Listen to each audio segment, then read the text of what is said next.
kati to be honest sina muntu yenna gwe ngenda kuwaayiriza. Ebiseera ebisinga abantu bwe bategeera ebibatu bye baba baagala eby'obwereere n'abeewaniikiriza ku bye batajja kusobola olumma ky'ojja osobola okgaaya okitegeera. So kati bwe mba oba ogenze bapoliisi akolera miliyoni 2 ng'ate ozzeewo n'emitwalo 3 oba osuubira ki? Sina muntu gwe ngenda kuwaayiriza kubanga sina muntu yenna yali akoze ekyo. Beetwale sipiidi mpola ekitegeera sipiidi bakendeezeeko.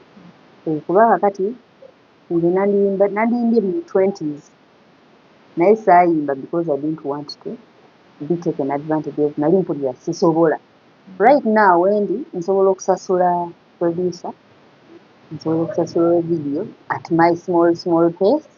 Alright, yes, oli ku Glosh TV nga bulijjo nate era njagala kubanga nkubuuzaako muganda wange gwe wenna atugoberera wano ku mukutu gwaffe gwa YouTube nti wasiibye otya ogamba otya kasubire oli bulungi. Nate era nkujjukiza nti nja kusaba muganda wange genda wansi awo osubscribinge olikinge ate era osharinge still osobola okomentinga okusinzira ku vidiyo eno nga woba okoze ki nga woba ojabe. Nate era nyongera okubanga nkujjukiza gwe wenna eyandyetaaze okubanga olanga naffe aba Glosh TV osobola okubanga otunoonyako kanamba kaffe ak'essimu 0750312083 oba 0750312083. ojja kubanga osobola okubanga otufuna, tujja kubanga tukulangira bizinesi yo, osobola okubanga naawe ogikuba abantu mu maaso.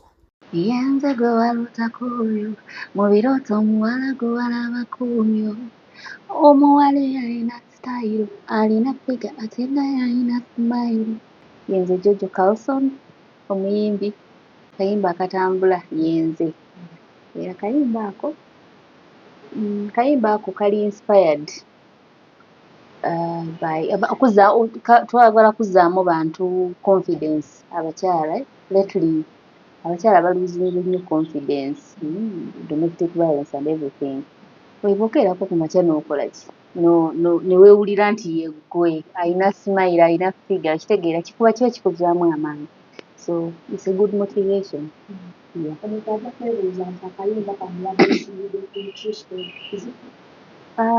Not actually interested. Yeah, kale sijja kulimba nti of course wontunuulira kafiga kwekali violence temuli muliyimba, violence teri muliyimba, but women have lost confidence ekitegeera altogether ekitegeera. So this song omukyala bw'akeera ku makya naga Yenze alina figa ate Yenze alina smile, ekyo kitegeeza nti biro ebirala byonna byonna tebirina kukola ki kumalamu maanyi. Yes. Akayimba kano okukawandika ani yakaproducinga ani yakawandika? Akayimba yakawandika bamuyita Sharp King official, muyimbi by the way naye ate nga songwriter. Yeah. Tetwemiitingangako ngambi abadde omubuuziza tetwemiitingangako. Just esanga ku mukutu nafulumya akayimba kange akali previous kebayita Tomanyi n'akawulira n'aŋŋamba nti nina akayimba akasuutinga akayinza okuddaawo. Of course nalina pulaani endala ez'okuzaako akayimba akalala naye bwe nakawulira nkatwalira producer ne team.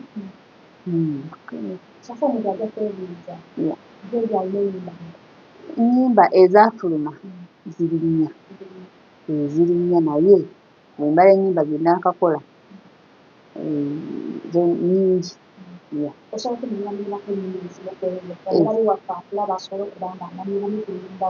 Obwafuluma nasooka n'akayimba bakayita Tubeere Babiri, nenzirako n'akalala bakayita Love Mbalamu, then nenzizaako akalala bakayita Tomanyi, kati kwe kudda ku Yenze right now. Soko omuntu ajja kwagaliza kumanya Uganda byemaze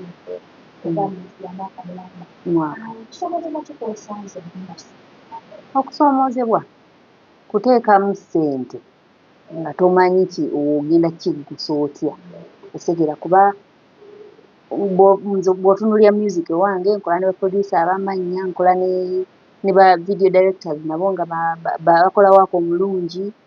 So obeera munaye weebuuza ogenda kifunamu ddi. So ekisoko challenge nene ekitegeera kuba oba oli mu ttano naye nga tomanyi gundi light erirudda side wa kitegeera kyekyo oluusi n'abantu abasinga okukuba music waffe nabo baagala ssente ekitegeera oluusi naamu n'azirya n'atakuba eri challenge Tosanze kutomozebwa mu producers amalira tugamba nti producers tebategeri batubona kati to be honest sina muntu yenna gwe ngenda kuwaayiriza ebiseera ebisinga abantu bwe batega ebibatu bye baba baagala ebyobwereere n'abeewaniikiriza ku bye batajja kusobola oluma ky'ojja osobola okgaaya okitegeera so kati bwe mba oba ogenze baproducer akolera emiliyoni 2 ng'ate ozzeewo n'emitwalo 3 oba osuubira ki olina omujjana asobola okutendereza yeah exactly so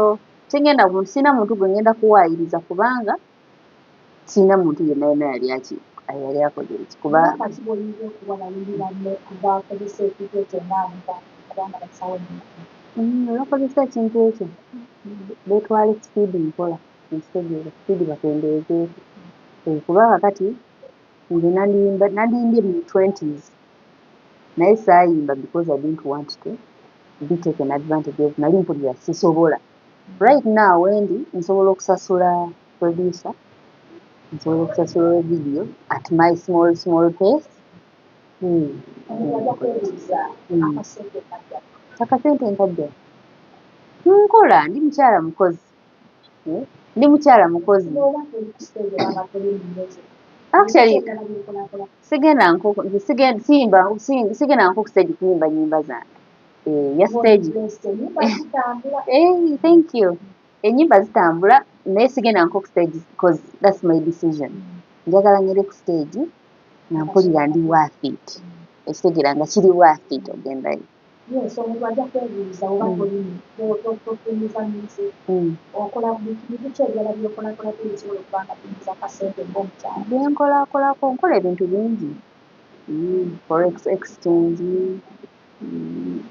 nga nakutte kulwala then saloon like cosmetology I studied cosmetology nsobola okukuba makeup nsobola okukola olwala omuntu nsobola okukola enviiri z'omuntu yeah so ebintu byonna bisobola ojja kwebuuza yes muyizi yasomako nasomako ekyetaagisa nasomako ekyetaagisa basically efanyifuza side ebiri byosanje mu industry osobola okutugezaako ebirungi sofa byakirinze ebirungi bye achieving kimpuliza bulungi nga nkutte projects n'engitandika n'engifulumya n'empulira ng'ebanga eri successful eri uploaded omuntu najja nagamba wow this is a nice song ekyo kimpuliza bulungi ate n'ekirala ne buli wengenda kati nze nga nange ndi muwandiisi buli wenkwata pen oba buli wengendako mu studio kimpuliza bulungi like it feels good for a creator to create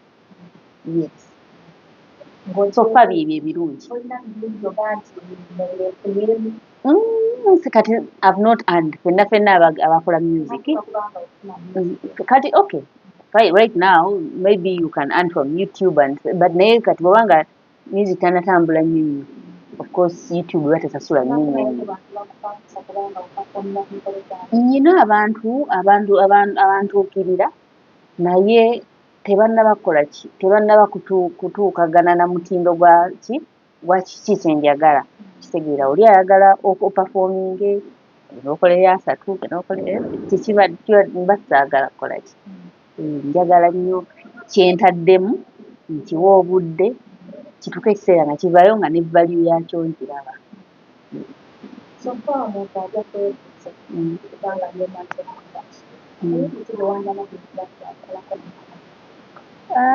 saagala kuboogera naye nze buli muyimbi alina talent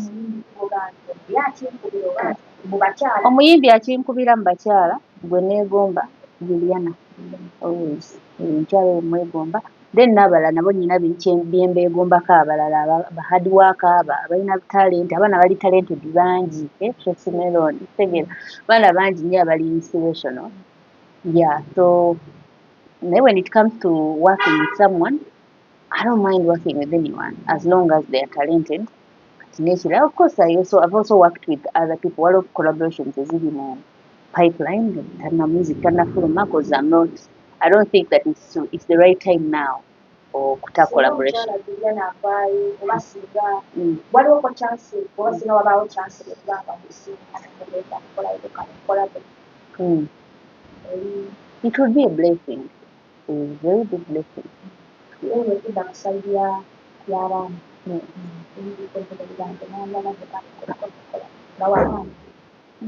Omuyimbi gwe nandyegadde okukola naye nakola naye dda ekitegeera, so sijja kumwogerako. Bwe ndyogera mbanjekyezza.